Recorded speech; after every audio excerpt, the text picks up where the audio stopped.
डकैतियाँ हुई थी गोवा में, दोनों नॉर्थ डिस्ट्रिक्ट में हुई थी, भानापौरम में और एक मापुसा। और इन दोनों डकैतियों के इन्वेस्टिगेशन में गोवा पुलिस की डिफरेंट यूनिट्स, खासतौर पर नॉर्थ डिस्ट्रिक्ट पुलिस और क्राइम ब्रांच, जहाँ पे बाद में दोनों केस को ट्रांसफर किया गया था, इन दोनों यूनिटों ने काफ़ी मेहनत की। कंटिन्यूसली इस केस पे हम लोग काम कर रहे थे और हम लोगों ने अक्यूज्ड बहुत पहले आइडेंटिफाई कर लिए थे अपने इन्वेस्टिगेशन के दौरान, लेकिन क्योंकि मेन अक्यूज्ड अरेस्ट नहीं हुए थे, उनको सेंटर करने वाले कुछ लोग अरेस्ट हुए थे जो हमने शेयर भी किया था आपसे, लेकिन मेन अक्यूज्ड अरेस्ट नहीं हुए थे, इसलिए उनके नाम तब हमने उजागर नहीं किए। लेकिन इस केस में मैं ये कहना चाहूँगा कि अभी मेन अक्यूज्ड अरेस्ट हुए हैं और उनमें से 6 को यहाँ पे अभी लाया गया है, वो क्राइम ब्रांच की कस्टडी में। 5 अक्यूज्ड को गोवा लाया गया और वो क्राइम ब्रांच की कस्टडी में। इन अरेस्ट से ये पता चलता है कि ये बांग्लादेश में है और बीच में ये क्राइम के बाद बांग्लादेश एस्केप कर गए कि गोवा पुलिस अगर कोई इस तरह का मेजर क्राइम होता है तो उसकी इन्वेस्टिगेशन को लेकर पूरी तरह से सचेत है और गोवा न केवल गोवा बल्कि गोवा के बाहर भी डिफरेंट एजेंसीज के साथ कंटिन्यूस कोऑर्डिनेशन, इंटेलिजेंस जनरेशन और सर्विलांस के द्वारा अपराधियों पे निगाह रखती है। और इसी पेशेंस की वजह से ये एक लंबी इन्वेस्टिगेशन थी और बीच में मुझे मालूम है मीडिया के कुछ हमारे दोस्त यहाँ पे आप सब लोग यहाँ हैं, बीच में मीडिया में कई बार 1-2 जगह प्रिंट मीडिया आया था कि पता नहीं गोवा पुलिस बांग्लादेशी कह रही है लेकिन ये है या नहीं है, क्योंकि पकड़े तो गए नहीं है, तो कई बार शक होता है, तो बहुत लंबा समय होता है और हम उसके लिए दोष नहीं देते हैं। लेकिन काफ़ी सिंसियरली इस इन्वेस्टिगेशन को किया गया है और जो खासतौर पर मापुसा का केस हुआ था उसके बाद हमारी पुलिस ने काफ़ी स्विफ्टली इसमें इन्वेस्टिगेट किया मापुसा केस के बाद, and we are very hot on the trail. और कई बार ऐसा लगता था कि अब हम तक पहुंचने वाले हैं, बट कहते हैं कि जिसको कहते हैं, आपको इंग्लिश की कहावत है कि there is always slip between cup and lip. तो कई बार जो है इस तरह की स्थिति बनेगी, अब हम वहाँ तक पहुँचने वाले, उन तक पहुँचने वाले, लेकिन वो हैदराबाद तक हम गए उनके पीछे, उसके बाद फिर somehow we lost track of them। और हैदराबाद हम उनके कुछ ही घंटे पीछे थे, लेकिन CCTV फुटेज और कई सारे इश्यूज आ गए जिसकी वजह से उनको उसके आगे फिर उस समय ट्रैक नहीं कर पाए थे। But at the same point of time हमारा कोऑर्डिनेशन BSF के साथ, BSF के जो कई फ्रंटियर हैं जो बांग्लादेश के साथ लगते हैं उनके साथ, और बंगाल पुलिस के साथ, आंध्रा तेलंगाना पुलिस के साथ, दिल्ली पुलिस के साथ, और इवन जम्मू कश्मीर में भी इनका इन्वॉल्वमेंट रहा है। तो मतलब डिफरेंट जगहों पे इनका 15-20 साल से क्राइम का इतिहास, 2010 से इनका क्राइम का इतिहास हिंदुस्तान के अंदर मिलता है और बहुत सारे स्टेट्स में। तो ये लोग बड़े ही शातिर अपराधी हैं and we are happy that finally we have arrested them and the long hands of law have reached them। और इसलिए मैं खास तौर पर इसमें जो हमारे IG हैं केशव चौरसिया, DIG रेंज वर्षा शर्मा, SP क्राइम राहुल गुप्ता, जो जिस समय मापुसा वाला केस हुआ था उस समय I think he was handling north also, SP गालवी, DYSP जो क्राइम ब्रांच के हैं, क्राइम ब्रांच के हैं वो, और जो तमाम टीम है हमारी, सब लोगों ने काफ़ी इसमें मेहनत की है और कंटिन्यूसली दूसरी जो एजेंसी है उनके साथ कोऑर्डिनेट करके और फिर इस अरेस्ट को इफेक्ट किया। इसमें खास बात ये है कि दिल्ली पुलिस की जो क्राइम ब्रांच यूनिट है उसके साथ हमारा कंटिन्यूस कोऑर्डिनेशन था और दिल्ली पुलिस ने इनको अभी 14-15 अप्रैल की रात में अरेस्ट किया है। तो जब कभी उनको इनपुट होता था तो वो हमसे शेयर करते थे, जो हमारे पास इनपुट होता था तो हम उनसे शेयर करते थे।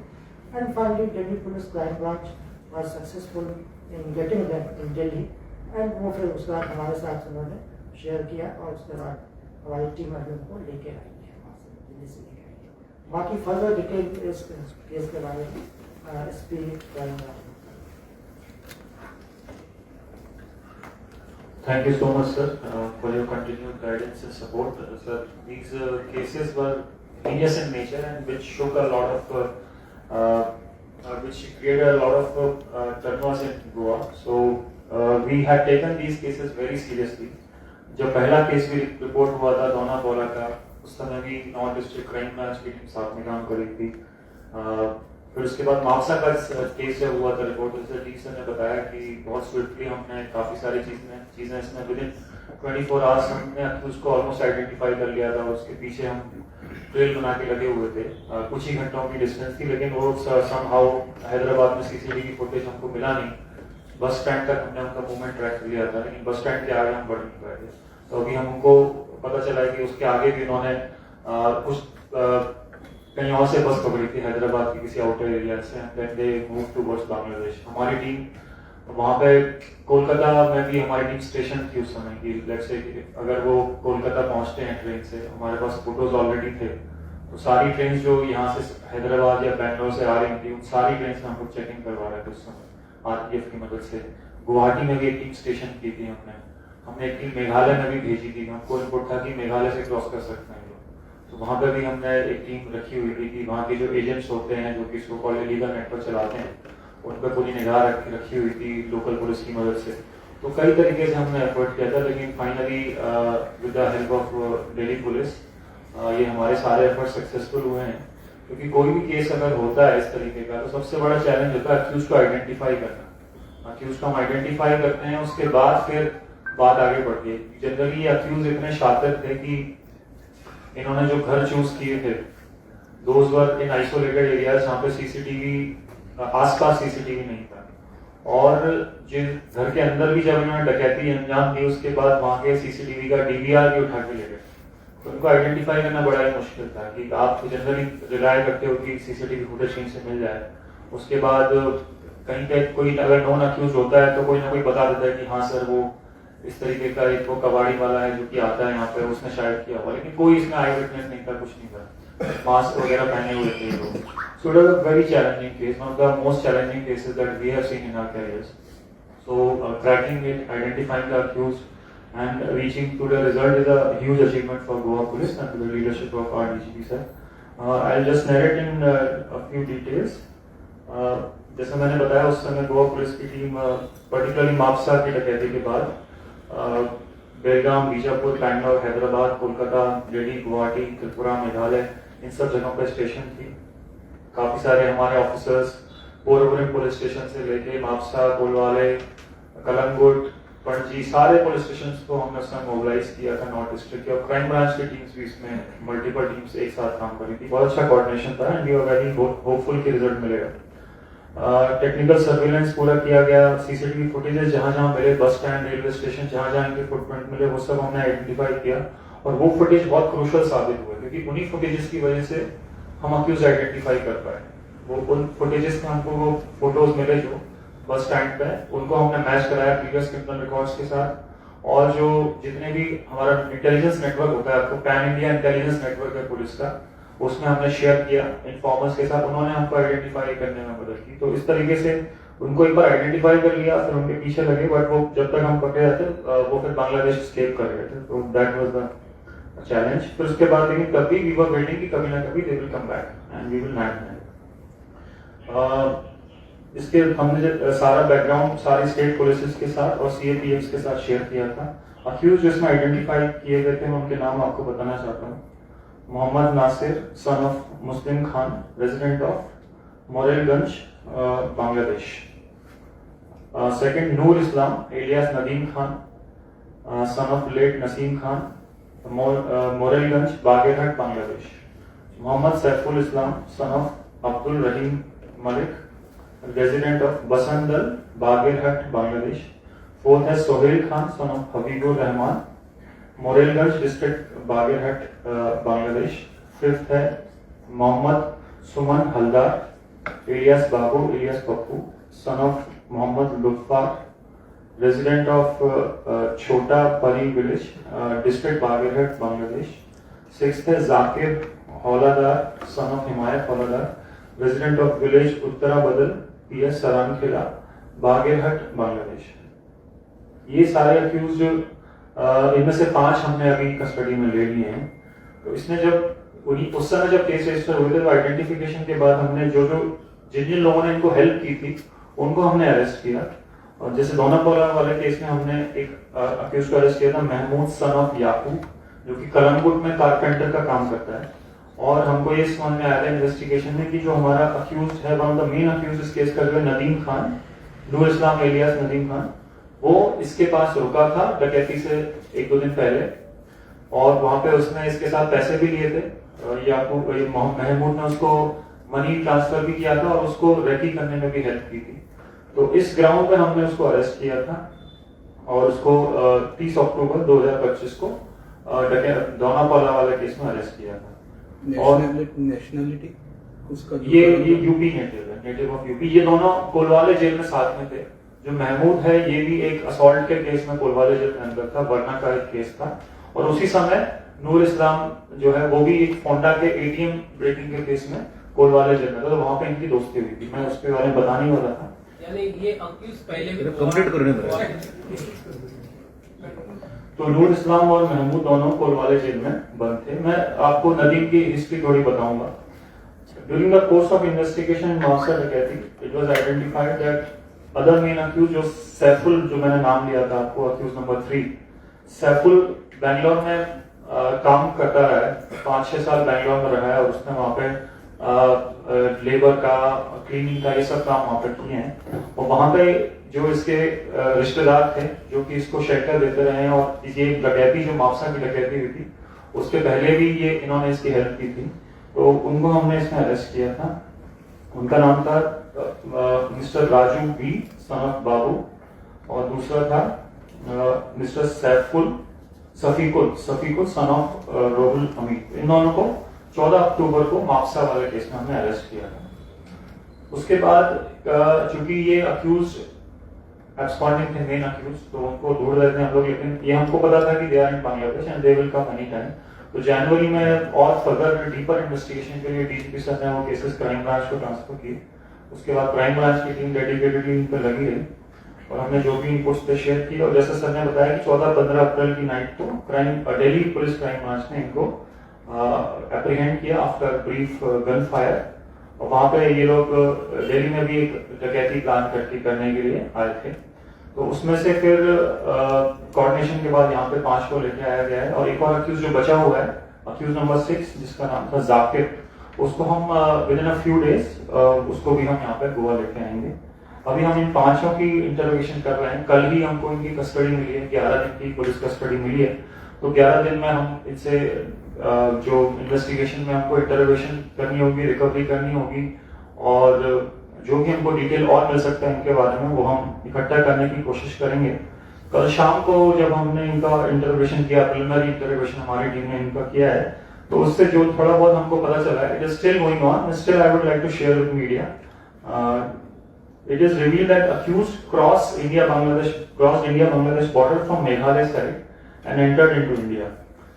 Since one of the accused, Noor Islam, already has a criminal history in Goa and was lodged in Kolwale jail, he is familiar with Goa and he was instrumental in bringing the gang to Goa. ये accused जो है पहले दिल्ली में रहा है बहुत लंबे time, Nadeem Khan, वहां पे भी इसने पेटी ऑफेंसेस किए थे। उसके बाद ये गोवा में आया और 2022 में इसने फोंडा एरिया में एटीएम उखाड़ने की कोशिश की थी और बांग्लादेशी अक्यूज और भी थे इसके साथ। उस समय इसको और इसके एक एसोसिएट को अरेस्ट किया था फोंडा पुलिस ने, और वो उसके बाद यहाँ पे लगभग 22 महीने कोलवाले जेल में बंद था। उसके बाद कोलवाले जेल से इसको ट्रांसफर किया गया था आंध्र प्रदेश की जेल में, और उसके बाद ये वहां से बेल आउट हुआ था नदी। तो वहां से बेल आउट होने के बाद फिर इसने वापस गोवा आके ये दोनों केसेस किए। पहले ये दोनापाला वाला किया, फिर माफसा वाला किया, क्योंकि ये इसको गोवा के बारे में पता था और इनका क्रिमिनल नेटवर्क, चूंकि जेल में रहते they develop their criminal network, और उसको यूज करके लोग इस तरीके के heinous crimes अंजाम देते हैं. It is revealed that some of the members of the gang used to recce the target residential localities, and accused used to stay in nearby secluded areas for 1 or 2 days, observing the sleeping pattern and waking up pattern of the locality. रात में किस समय सबसे dark area है जहाँ पे उस समय रेजिडेंट्स जनरली कोई एक्टिव नहीं होते, उस समय ये आइडेंटिफाई करते थे और आसपास के जंगल एरिया में कहीं शेल्टर लेते थे, बीच पे शेल्टर लेते थे जहाँ कोई नोटिस ना करे. और they used to divide themselves in the group of 2 to 3. They were group of 6 persons. They used to divide themselves into smaller groups, and they used to have fixed meeting points. कि अभी सुबह निकलते थे ढूंढने के लिए और शाम को 5 बजे यहाँ मिलेंगे. शाम को 5 बजे लेट्स से इस पर मापसा बस स्टैंड पर मिलेंगे. इस टाइप से लोग प्लानिंग करके घूमते थे और वहाँ पे रेकी करके ये वापस डिसाइड करते थे कि क्या करना है. ये इन्होंने कोई technical methods of communication they did not use to have ताकि इनको आइडेंटिफाई करना और भी मुश्किल हो. It is further revealed that accused were well equipped with weapons to threaten the resident. जैसे इन्होंने नाइफ, सिकल, हथौड़ा, हैमर वगैरह ये सब लेके आते थे ये लोग, और ये वेपन इन्होंने लोकल मार्केट से परचेज किए थे. अभी हम इसका सोर्स स्टैब्लिश कर रहे हैं और जो भी यूज है उनकी रिकवरी भी हम करेंगे. Upon gaining the unlawful entry into the said bungalows, the accused persons carried out an assessment of the internal layout, identified locked and unlocked rooms, and selectively targeted accessible areas for committing dacoity. During the commission of offence, the accused person assaulted and tied the family members present in the houses, and thereafter committed dacoity by decamping gold ornaments and other valuables. Mapusa वाले case में एक गाड़ी भी लेके गए थे जो कि हमने बाद में रिकवर की थी पणजी बस स्टैंड से.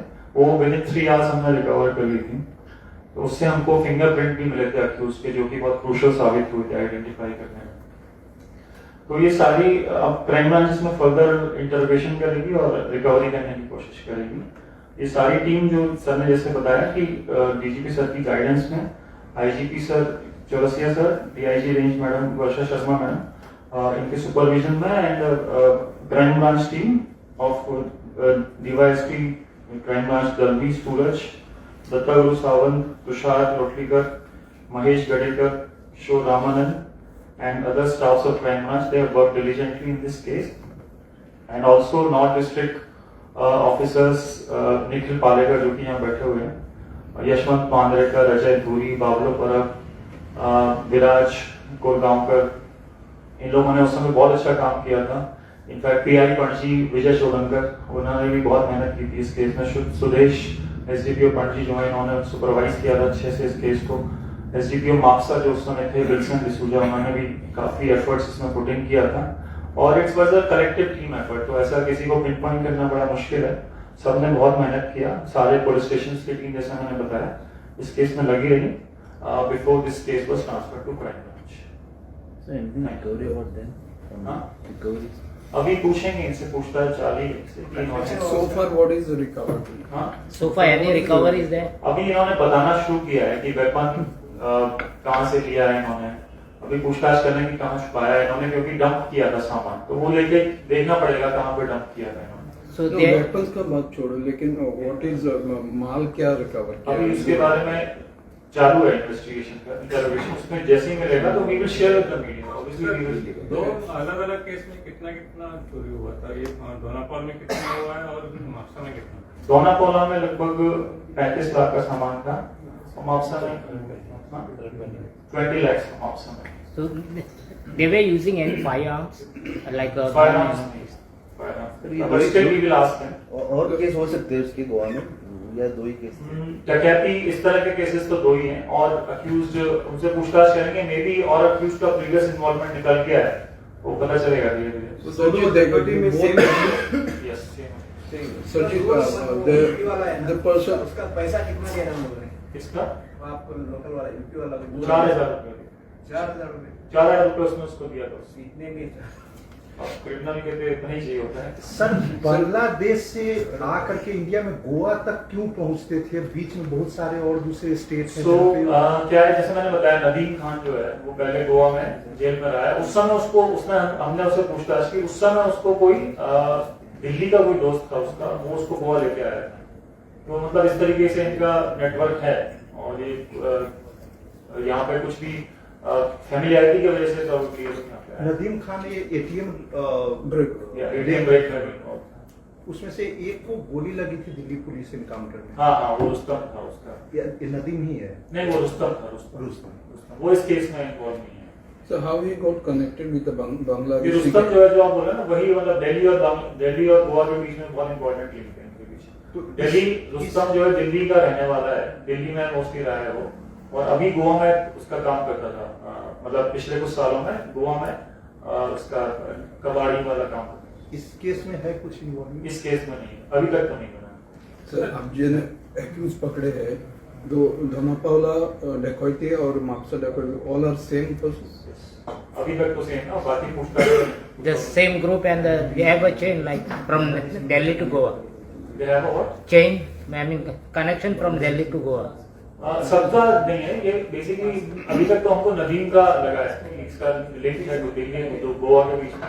बाकी ये लोग अपने नेटवर्क के थ्रू एक दूसरे को कन्विंस करते हैं, टीम बनाते हैं कि चल हम एक काम करने चलते हैं, एक कहीं पे घर में घुसना है, 1 लाख रुपया देंगे तेरे को, 2 लाख रुपया देंगे, ऐसे करके हायर करते हैं जानने वाले लोगों को। Sanjay, the one who was involved in the breaking of ATM in Konda, how they connected with the Bangladeshi gang? नहीं, इसको बांग्लादेश ना, is native of Bangladesh. You said from UP. So any source- नहीं, वो तो याकूब था जिसको कलमपुर से हमने, इसको जिसने हेल्प किया था वो याकूब, दूसरे महमूद सन ऑफ याकूब, वो दूसरे केस में, वरना के केस में उस समय कोलवाले जेल में था, along with Nadeem Khan. Nadim Khan is from Bangladesh. सारे बांग्लादेश में, आपको नाम पता है सारे। सो आपके कोई बांग्लादेश में सोर्स थे जो उनकी अब लिविंग वो से सब तो आपको फिर वो ट्रांसपोर्ट कैसे ये करते हैं? नदीम जो मेन एक्यूज था, उनके साथ जो बाकी के 5 लोग थे, वो रेगुलर गोवा में नहीं, मतलब इंडिया में नहीं थे, सिर्फ जब भी देखो थे डालने अभी कुछ लोग जो है बैंगलोर से कनेक्टेड ज्यादा है, बैंगलोर में बेस है, 1-2 लोग वेस्ट बंगाल में उनका मूवमेंट रहा है, तो इस तरह और भी पूछताछ जारी है। सर ट्रेवल कैसे करते थे वो? बस से या- बस से और ट्रेन से ब्रेक कर करते थे, ताकि डिटेक्ट करना मुश्किल है, क्योंकि एक ही अगर लंबी जर्नी करते हैं तो चांसेस है कि कहीं ना कहीं पकड़े जाएं। So what is the modus operandi? Bangladesh पहुंचने के बाद इनका इंटेंशन क्या था? Because अभी इनका जनरली मॉडस ऑपरेंडी यही है कि हर 6 महीने में एक बार आते हैं, हर 6 महीने में एक बार आके इंडिया के वेरियस पार्ट में, उन्होंने पहले भी इस गैंग के कुछ मेंबर्स डिफरेंट डकैती में इन्वॉल्व रहे हैं। जब दिल्ली पुलिस की प्रेस रिलीज थी उसमें उनका एक्सटेंसिव क्रिमिनल हिस्ट्री था, यूपी में भी कुछ केसेस में इन्वॉल्व रहे हैं, धारवाड़ में भी कुछ केसेस में इन्वॉल्व रहे हैं। आपने जो कहा कि 2010 से वो एक्टिव थे, तो इसका मतलब उनका ग्रुप बड़ा है, यही सब है स्टेशन या उसका बड़ा ग्रुप है ऐसा? इसमें इनका क्या है, क्रिमिनल नेटवर्क्स जो है उसमें मेंबर्स ऐड होते रहते हैं, हाँ, डिलीट होते रहते हैं, उस तरह का ही ऐसा चलता है। लेकिन इनका जो ओल्डेस्ट, जो आज तक मुझे ध्यान है, पंचकुला हरियाणा का सर केस, इसमें एक के खिलाफ है, इसके खिलाफ लेकिन 2010 से इनका अलग अलग स्टेट्स में अलग अलग सालों में इन्वॉल्वमेंट था। जैसे आंध्र प्रदेश में विजयवाड़ा में इन्वॉल्वमेंट है, उड़ीसा, यूपी, जम्मू कश्मीर, मतलब कई, हमें इसमें जब इनका हमने नेटवर्क खंगाला तो बहुत सारी जगहों पे इनके अलग अलग सालों में इन्वॉल्वमेंट मिले। जम्मू कश्मीर का लिंक और कोई मेंबर्स हो सकते हैं जो दूसरे देखे थे केस में इन्वॉल्व है। सर मास्टरमाइंड कौन था उसमें? अभी उसको पिन पॉइंट करना मुश्किल है, बट नदीम खान का काफी प्रोएक्टिव रोल हमको इसमें लग रहा है। सर वो आए मेघालय से, मतलब गए कहाँ से? मेघालय, वही रास्ता। मेघालय से गए, yes। सर ऐसे बेंगलोर में एक डकैती हुई थी, जब उसमें डकैती में कुछ मर्डर हुआ था, तो इनका इन्वॉल्वमेंट होगा? एक मिनट, मैं आपको क्रिमिनल रिकॉर्ड जो हमारे साथ है, मैं एक बार देख लेता हूँ उसमें बैंगलोर का है कि नहीं।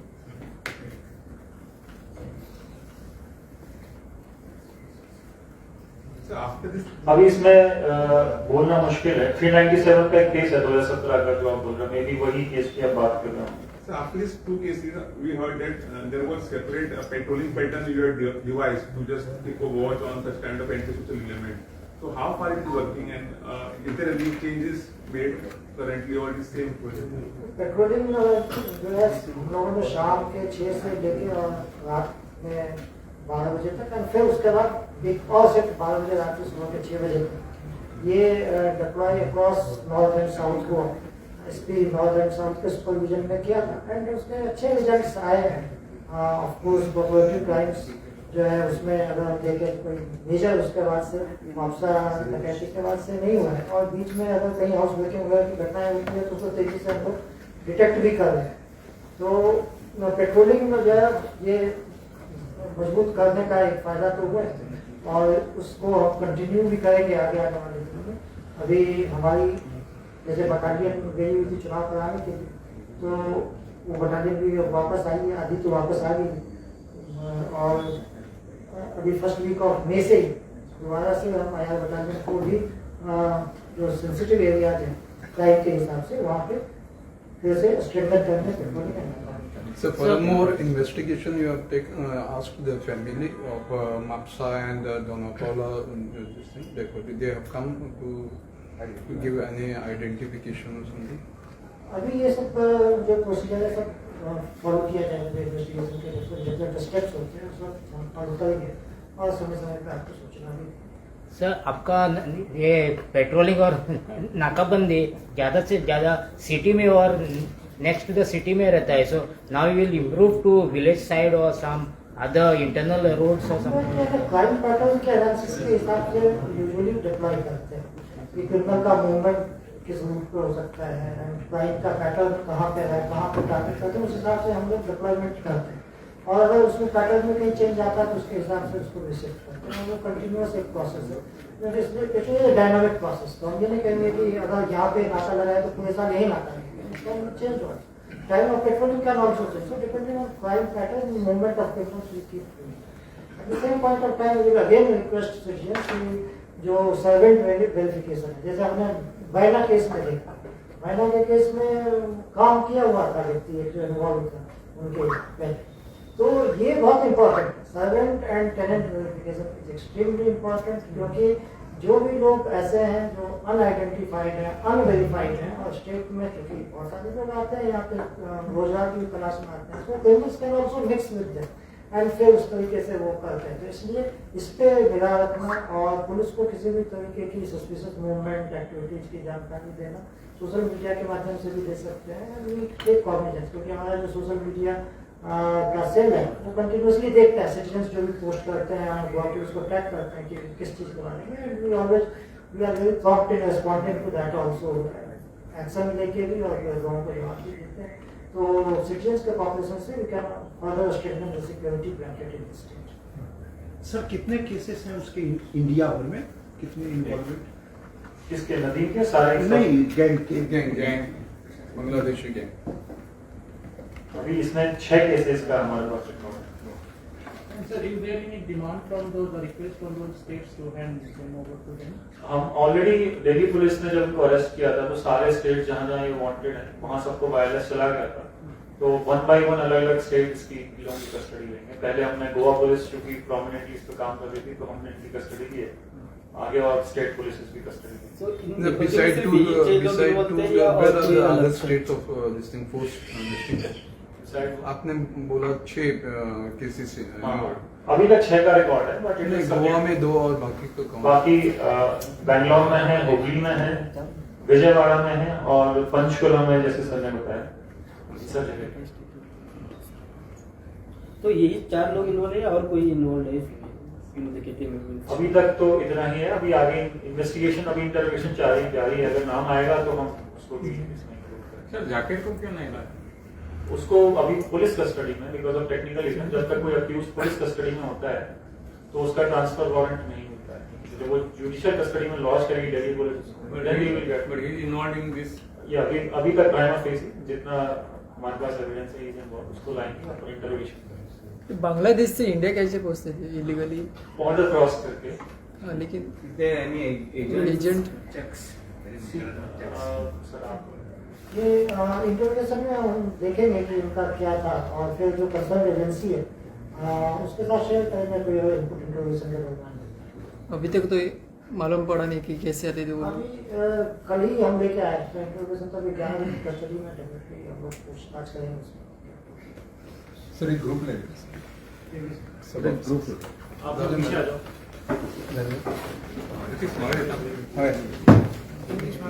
ये कौन है जरा ऊपर ऊपर आगे रहा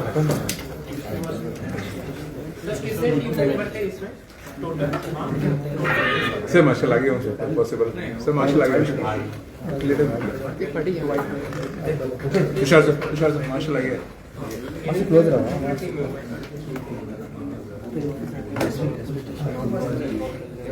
सर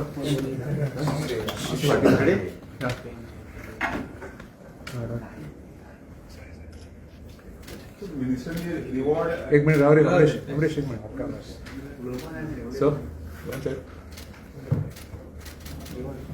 एक मिनट सब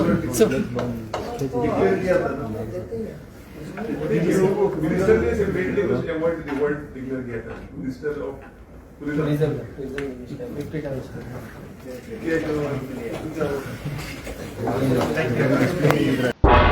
तुम्ही पळयतात गोंयकारपण गोंयकारांचो गोंयकारा खातीर.